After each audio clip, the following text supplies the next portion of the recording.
Hello everyone, this is advocate Ravichandra है। Welcome you all on Samarth Asian judiciary. देखिए, mission Rajasthan APO के series को continue करेंगे और एससी एसटी एक्ट की बात कर रहे थे हमने, जिसके पहले वीडियो में बात करा था आपसे अत्याचार के अपराध के बारे में कि कौन कौन से ऑफेंसेज ऐसे होते हैं जो एट्रॉसिटी के अंदर माने जाते हैं। अगर आप ऐसा कुछ करोगे तो माना जाएगा कि आपने एससी एसटी की कम्युनिटी या मेंबर्स के खिलाफ आपने क्या किया है, अत्याचार का अपराध किया। ठीक है, आज उसी को कंटिन्यू करेंगे और चैप्टर 3 में ही बात करेंगे कुछ इंपॉर्टेंट प्रोविजंस की, कुछ इंपॉर्टेंट सेक्शंस की जो काफ़ी ज़्यादा एससी एसटी एक्ट में इंपॉर्टेंट माना जाता है, कुछ और पनिशमेंट्स की, कुछ सब्सिक्वेंट पनिशमेंट्स के बारे में बात करेंगे और कुछ एमसीक्यू के बारे में बात करेंगे। चैनल को सब्सक्राइब कीजिए, लोगों के साथ शेयर करिए, अपना प्यार दीजिए। डिस्क्रिप्शन बॉक्स को चेक करिए, वहाँ पे आपको टेलीग्राम चैनल्स के लिंक मिल जाएंगे, उसको ज्वाइन करिए और पिंड कमेंट को भी चेक करिए। ठीक है, चलिए स्टार्ट करते हैं। देखिए, मैंने आपको लास्ट सेक्शन में पढ़ाया था कि पनिशमेंट जो होता है ऑफेंसेज ऑफ एट्रॉसिटी के लिए 6 महीने का होता है। बाद में और भी चीज़ मैंने आपको बताई थी। इसी के सेक्शन 4 में अगर आप पढ़ोगे ना तो इसमें कह रखा है एससी एसटी एक्ट में कि अगर आप नेग्लेक्ट ऑफ ड्यूटीज करते हो तो आपको किस तरीके का पनिशमेंट मिलेगा। अब एक चीज़ मुझे बताओ, इफ़ आई एम सेइंग कि नेग्लेक्ट ऑफ ड्यूटीज, तो क्या यहाँ पे किसी एक पर्टिकुलर मेंबर की बात हो रही है? क्या मेरी और आपकी बात हो रही है? नहीं। इसमें कहा गया सेक्शन 4 में पब्लिक सर्वेंट, अगर public servant as per the definition of the IPC section 21 अगर आपने पढ़ा होगा तो आप सबको पता होगा, उसमें कहा हुआ है कि पब्लिक सर्वेंट अगर अपनी ड्यूटी को नेग्लेक्ट करता है तो कुछ पनिशमेंट्स एससी एसटी एक्ट के तहत उनको दी जाएंगी। तो क्वेश्चन आपसे पूछेगा एग्जाम में कि बताओ सेक्शन 4 के तहत किसके बारे में बात की गई, किसके द्वारा अगर ड्यूटीज का नेग्लेक्ट होता है? Chief minister, public servant. अगर कुछ ऐसे अगर ऑप्शन आ रहा है लेट से मान लो, तो आपको क्या आंसर होगा? पब्लिक सर्वेंट ही लगाना है प्रॉपर, सिंपली उसमें क्या कहा हुआ? पब्लिक सर्वेंट कहा हुआ है। ठीक है, सेक्शन 4 सबसेक्शन 1 कहता है कि whoever being a public servant, जो भी अगर पब्लिक सर्वेंट हो पर आप एससी एसटी के मेंबर नहीं हो, ये इंपॉर्टेंट है।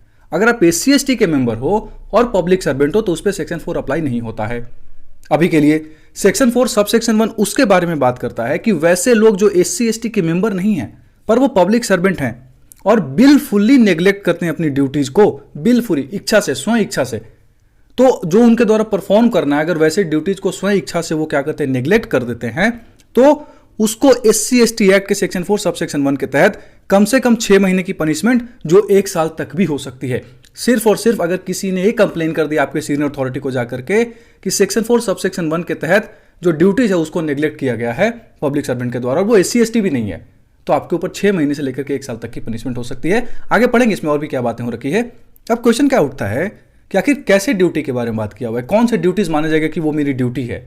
तो ये सेक्शन प्रॉपर तरीके से पब्लिक सर्वेंट को टारगेट करके बनाया गया कि सेक्शन 4 सबसेक्शन 2 में कुछ ड्यूटीज बताई गई हैं। जैसे जो भी इंफॉर्मेशन आपको दी जा रही है पब्लिक सर्वेंट को एससी एसटी मेंबर्स के द्वारा, उस इंफॉर्मेशन को आपको लिखना है और वो इंफॉर्मेशन पढ़ के सुनाना है एससी एसटी के मेंबर को कि आपने यही सारी इंफॉर्मेशन बताई है ना, और आपका सिग्नेचर कराया जाएगा। ठीक है, अगर आप ऐसा नहीं करते हो, बिना उनको पढ़े, बिना उनको सुनाए आपने साइन करा लिया और आगे बढ़ा दिया, तो कल को वो ऑब्जेक्ट कर सकते हैं कि सर मुझे तो सुनाया ही नहीं था इन्होंने, तो अपने मन से कुछ बातें ऐड कर दी, कुछ बातें हटा दी।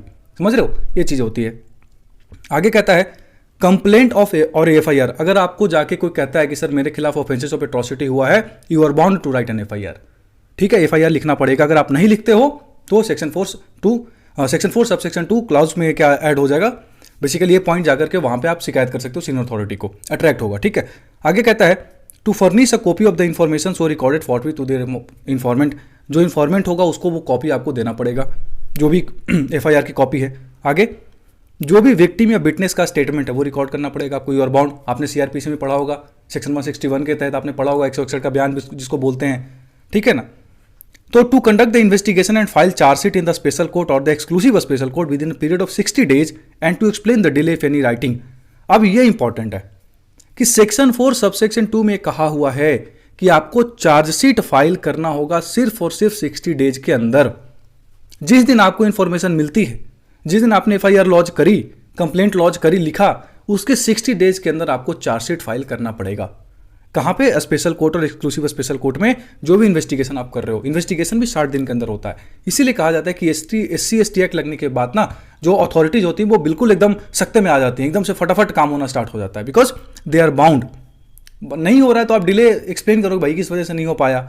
ठीक है ना, आगे to correctly prepare, frame and translate any document और इलेक्ट्रॉनिक रिकॉर्ड। समझ रहे हो इस चीज को? To perform any other duty specified in this act और the rules made thereunder. अब ये सारी बातें आपको ड्यूटीज ऑफ पब्लिक सर्वेंट के बारे में बात किया हुआ सेक्शन 4 में। प्रोवाइजो बहुत इंपॉर्टेंट है, प्रोवाइजो से सवाल पूछते हैं। प्रोवाइजो कहता है कि जो भी चार्जेस पब्लिक सर्वेंट के खिलाफ इस सेक्शन के तहत होगा वो तभी होगा जब एक एडमिनिस्ट्रेटिव इंक्वायरी के रिकमेंडेशन के बाद ही हो पाएगा। बेसिकली मैं क्या कह रहा हूं कि अगर कोई कंप्लेन करता है सीनियर अथॉरिटी को, तो सीनियर अथॉरिटी बाउंडेड है कि वो एक एडमिनिस्ट्रेटिव इंक्वायरी बैठेगी उस बंदे के ऊपर कि उसने सच में ड्यूटीज का निगलेक्ट करा था कि नहीं। उसके रिकमेंडेशन के बाद ही वो क्या हो सकता है, उसको बुक किया जाएगा सेक्शन 4 के तहत। सेल लिखा हुआ यहाँ पे याद रखिएगा, ठीक है। It's mandatory to have administrative inquiry before आप सेक्शन 4 अट्रैक्ट कर रहे हो उसके ऊपर, क्या नाम है, पब्लिक सर्वेंट के ऊपर। आगे कहता है सेक्शन 4 सबसेक्शन 3 कहता है कि the cognizance in respect of any dereliction of duty referred in subsection 2 by the public servant shall be taken by the special court or the exclusive special court and shall give direction for penal proceeding against such public servant। कौन होगा, कहां जाके आप शिकायत कर सकते हो, special court या एक्सक्लूसिव स्पेशल कोर्ट में जाकर के बातें आप कह सकते हो, ठीक है। सेक्शन 5 कहता है इनहांस्ड पनिशमेंट सब्सिक्वेंट कन्विक्शन। अगर एक बार आप कन्विक्ट हो चुके हो इस पर्टिकुलर SC/ST एक्ट के तहत, दोबारा कन्विक्ट होते हो तो इनहांस्ड पनिशमेंट मिलेगा। पनिशमेंट क्या होगा, बढ़कर मिलेगा। क्या कहता है, अगर आप एक बार हो चुके हो, दोबारा पनिशमेंट होता है तो आपको मिलेगा which shall not be less than 1 year but which may extend to the punishment provided for that offense। Usually 6 महीने का है ऑफेंसेस ऑफ एट्रोसिटी का, पर दोबारा अगर होते हो तो 1 साल तक वो बढ़ के कहां तक हो सकती है, जो भी पनिशमेंट प्रोवाइडेड दिया हुआ है उस ऑफेंस के लिए। तो सेक्शन 5 में कहा हुआ है, सब्सिक्वेंट ऑफेंस के बारे में बात किया हुआ है। आगे देखिए सेक्शन 6 कहता है, बहुत इंपॉर्टेंट सेक्शन है भाई, application of certain provisions of IPC के कुछ इंपॉर्टेंट प्रोविजंस का एप्लीकेशन होगा यहां पे। जैसे कह रहा है सेक्शन 6 को अगर आप देखोगे तो कहता है कि section 34 chapter 3 chapter 4 chapter 5 chapter 5A section 149, देखिए कॉमन इंटेंशन कॉमन सब्जेक्ट हो गया सेक्शन 34 और 149। उसके अलावा punishment, general exceptions, abetment, criminal conspiracy, ये सारे, और उसके अलावा मिसलेनियस जो अटेम्प्ट का है सेक्शन चैप्टर 23 जो अटेम्प्ट है 511 की मैं बात करूं, IPC shall so far as may be specify for the purposes of this act as they apply for the IPC. जैसे आईपीसी में अप्लाई होता है वैसे ही ये सारे चैप्टर्स और सेक्शंस सेक्शन 6 के तहत SC/ST एक्ट में भी अप्लाई होंगे। ये बात आपको याद रखना है। स्पेसिफिकली जो चैप्टर्स और जो सेक्शन मेंशन्ड हैं वो आपको पता होना चाहिए। 34 149 दो सेक्शंस हो गए, common subject sorry common intention common object, chapter 3 chapter 4 chapter 5 chapter 5A and chapter 23, ठीक है। पनिशमेंट, जनरल एक्सेप्शंस, उसके अलावा abetment and then after criminal conspiracy and then miscellaneous, या फिर मैं अटेम्प्ट बोलूं 511। ये बातें आपको पता होनी चाहिए। सेक्शन 6 बहुत इंपॉर्टेंट है, डायरेक्ट पूछते हैं पेपर में, किसी भी पेपर में पूछ सकते हैं। आगे सेक्शन 7 पढ़ो, for feature of property of certain persons. जो पर्सन्स कह रहा है, जब भी कोई पर्सन कन्विक्ट होता है इस ऑफेंस के तहत, जो भी पनिशेबल है SC/ST एक्ट के तहत, special court in addition to awarding any punishment, जो पनिशमेंट आपको दिया हुआ है वो तो देगा ही देगा बाय ऑर्डर। उसके अलावा राइटिंग में ये भी ऑर्डर कर सकता है कि इस बंदे का जो प्रॉपर्टी है, चाहे वो मूवेबल हो चाहे इमूवेबल हो चाहे दोनों, उसको क्या करो, फॉरफिट कर दो गवर्नमेंट को। इस बात को याद रखना। सिंपल कहता है सेक्शन 7 सबसेक्शन 1 कहता है कि जब कन्विक्शन हो गया, मैंने ऐड करी थी कन्विक्शन पे, देखो हाईलाइट कर रखा है कन्विक्शन, मुझे अपराध मेरे ऊपर घोषित हो गया कि हाँ मैंने अपराध करा है, तो आप स्पेशल कोर्ट क्या कर सकती है कि आपके प्रॉपर्टी को भी फॉरफिट कर सकती है गवर्नमेंट को, कि अटैच करके इसको गवर्नमेंट के नाम कर दो। इतना बड़ा पनिशमेंट है SC/ST एक्ट के तहत अगर कन्विक्ट हो जाते हो तो। पर ये क्या होगा, discretion to the special court है, in addition to the punishment है। पनिशमेंट की जगह फॉरफीचर नहीं हो सकता कि तुम ये कह दो सर पनिशमेंट मत दो हमारी प्रॉपर्टी अटैच कर दो, नहीं, in addition to the punishment है। ये बात भी याद रखना है कि पनिशमेंट तो मिलेगी ही मिलेगी, पर कोर्ट को अगर लगता है तो ऑर्डर इन राइटिंग, ये भी पूछते हैं line by order in writing in addition to any punishment, आपको क्या कर सकता है, फॉरफिट कर सकता है। किसको करेगा, गवर्नमेंट को करेगा, स्टेट गवर्नमेंट को, ठीक है ना, याद रखना है। सेक्शन 7 सबसेक्शन 2 पढ़ो। अब क्या इंपॉर्टेंट है, जब भी कोई पर्सन एक्यूज्ड है, अभी एक्यूज्ड हो आप, कन्विक्ट नहीं हुए हो और आपका ट्रायल चल रहा है, तो ट्रायल के दरमियान भी स्पेशल कोर्ट चाहे तो आपकी प्रॉपर्टीज दोनों क्या कर सकती है, उसको फॉरफिट कर सकती है, गवर्नमेंट को अटैच कर सकती है। ये बात आपको याद रखना है। तो सेक्शन 7 सबसेक्शन 1 डील करता है कन्विक्शन के साथ, आफ्टर कन्विक्शन। सेक्शन 7 सबसेक्शन 2 करता है व्हाइल ट्रायल, जब ट्रायल चल रहा है आपका तब, ठीक है ना, अटैच करके फॉरफिट कर सकता है स्टेट गवर्नमेंट को। सेक्शन 8 कह लो प्रिजम्पशन एज टू ऑफेंसेज, ये वेरी इंपॉर्टेंट है भाई। सेक्शन 8 कहता है कि जब भी कोई प्रोसिक्यूशन ऑफेंस का चल रहा है इस चैप्टर के against, if it is proved कि जो एक्यूज्ड है उसने किसी तरीके का फाइनेंशियल असिस्टेंस दिया है ऑफेंसेस के रिगार्डिंग, जो भी बंदा एक्यूज्ड है उसके अलावा कोई और पर्सन का ये माना जाता है कि इसने फाइनेंशियल असिस्टेंस प्रोवाइड किया था उस एक्यूज्ड को, तो ये माना जाएगा कि आपने भी उस ऑफेंस के मतलब उस ऑफेंस को करा है। मान लो मैंने कोई ऑफेंस करा, ऑफेंसेस ऑफ एट्रोसिटी करा, पर बाद में ये पता चलता है कि मुझे फाइनेंशियल असिस्टेंस किसी और ने दिया था, तो वो बंदा भी पकड़ा जाएगा, वो बंदे को भी ऑफेंसेस के तहत लाया जाएगा कि हाँ भाई तुमने भी ऑफेंस करा है। प्रिजम्पशन है सेक्शन 8 के तहत, सेक्शन 8 सबसेक्शन 8 के तहत कि court shell presume unless the contrary is proved that such person has abetted the offence. आपने ऑफेंस क्या करा है, अबेट करा है, आपने ऑफेंस को बढ़ावा दिया है, इस बात को याद रखना है सेक्शन 8 सबसेक्शन 1 के तहत। आगे कहता है a group of persons committed an offence under this chapter and if it is proved that the offence committed was a sequel to any existing dispute regarding land or any other matter, it shall be presumed that the offense was committed in furtherance of the common intention or in prosecution of the common object। ये line याद रखना है, कभी नहीं भूलना। Section 8 में ये कहा हुआ है, सेक्शन 8 ऐसे पूछ देंगे आपको, सिंपली ऐसे करके पूछ देंगे। सेक्शन 8 भाई clause 1 clause A clause B जो भी है, क्या पूछेगा आपसे कि बताओ किस पर्टिकुलर सेक्शन के क्लाउजेज में ये कहा हुआ है कि कॉमन इंटेंशन और कॉमन ऑब्जेक्ट प्रिजम्पशन माना जाएगा अगर आपने कोई ऑफेंस करा है। जैसे मान लो मेरी लैंड डिस्प्यूट चल रही थी किसी मेंबर्स के, किसी SC/ST के मेंबर्स के खिलाफ मेरा लैंड डिस्प्यूट चल रहा है, हम दोनों नेबर हैं, हमारा लैंड डिस्प्यूट चल रहा है, और आपने उसके खिलाफ कोई ऑफेंसेस ऑफ एट्रोसिटी कर दिया, ये प्रिजम्पशन मानी जाएगी कि आपने इसलिए किया क्योंकि आपका लैंड डिस्प्यूट उस बंदे के साथ चल रहा था, एग्जिस्टिंग डिस्प्यूट था वहां पे। इसके पीछे की कॉन्सेप्ट को समझ रहे हो आप, कितना बड़ा एक कॉन्सेप्ट है, कितना इसका यूज भी हो सकता है गलत तरीके से इस पर्टिकुलर सेक्शन का।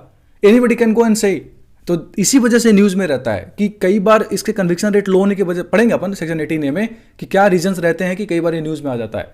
इसका ये सारी वजहों से प्रिजम्पशन एज टू ऑफेंसेस, हम मान लेंगे कि आपने इस वजह से ही ऑफेंस करा क्योंकि आपका डिस्प्यूट चल रहा था उधर, ठीक है, ये बातें याद रखनी है। आगे कहता है अगर अक्यूज्ड को पर्सनल नॉलेज है SC/ST के मेंबर्स के खिलाफ या उसकी फैमिली के खिलाफ या कोई भी विक्टिम है उसके खिलाफ कि ये SC है ST है, और आपने अगर उसके खिलाफ कोई ऑफेंसेस कर दिया तो ये माना जाएगा कि आप अवेयर थे उसके कास्ट और उसकी ट्राइबल आइडेंटिटी से, unless the country is proved. मान लो कोई मुझे प्रूव कर देता कि सर ये पहले से उस बंदे को या उस बंदी को या उसकी फैमिली को जान रहा था, उस लड़के को लड़की किसी भी मेंबर को आप जान रहे थे, आप उसके कास्ट से अवेयर थे, अगर ये किसी ने प्रूव कर दिया तो ये आपके ऊपर बर्डन शिफ्ट हो जाएगी कि आप प्रूव करो कि सर आप नहीं जानते थे कि SC/ST है, क्योंकि सेक्शन 8 में तो लिखा हुआ है ना कि वो प्रिजम्पशन एज टू ऑफेंसेस के तहत हम मान लेंगे कि आपको उसकी ट्राइबल आइडेंटिटी पता थी, उसकी कास्ट आइडेंटिटी पता थी।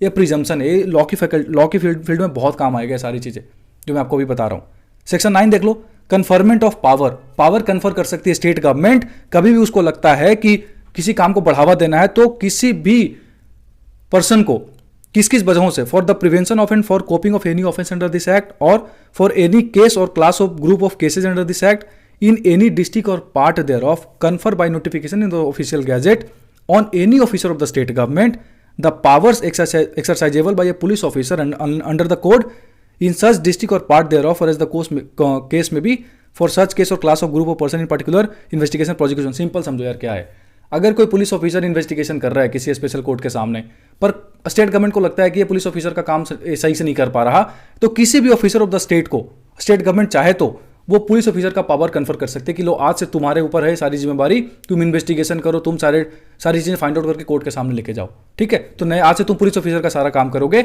स्टेट गवर्नमेंट किसी के ऊपर भी ये डाल सकती है ऑफिशियल गैजेट में ला करके, ठीक है। उसके अलावा all officers of police and all other officer of the government shall assist the officer refer to in subsection 1 in the execution of the provisions. अब जब उसको कन्फर्मेंट ऑफ पावर कर दिया सेक्शन 9 के तहत, तो जितने भी पुलिस ऑफिसर थे वो उसको रिपोर्ट करेंगे, उसकी मदद करेंगे केसेस को कंप्लीट करने में, इन्वेस्टिगेशन को कंप्लीट करने में, ठीक है। ये सारी बातें लिख रखी है, आगे कुछ है नहीं, सिंपल।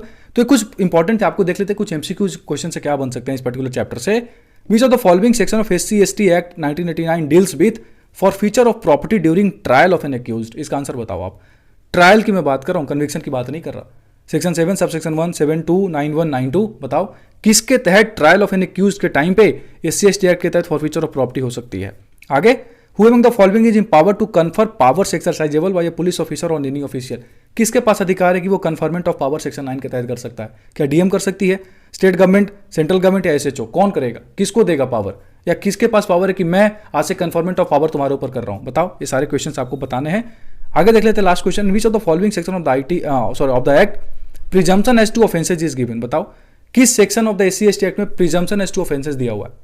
पढ़ा दिया आपको आंसर करना है, आपका काम है। आगे बात करें externment and rights of victims की। ये दोनों टेलीग्राम चैनल को ज्वाइन करिए, समर्थ एशियन जुडिशरी को सब्सक्राइब करिए, लोगों के साथ शेयर करिए। Thanks for watching, keep loving me, thank you so much.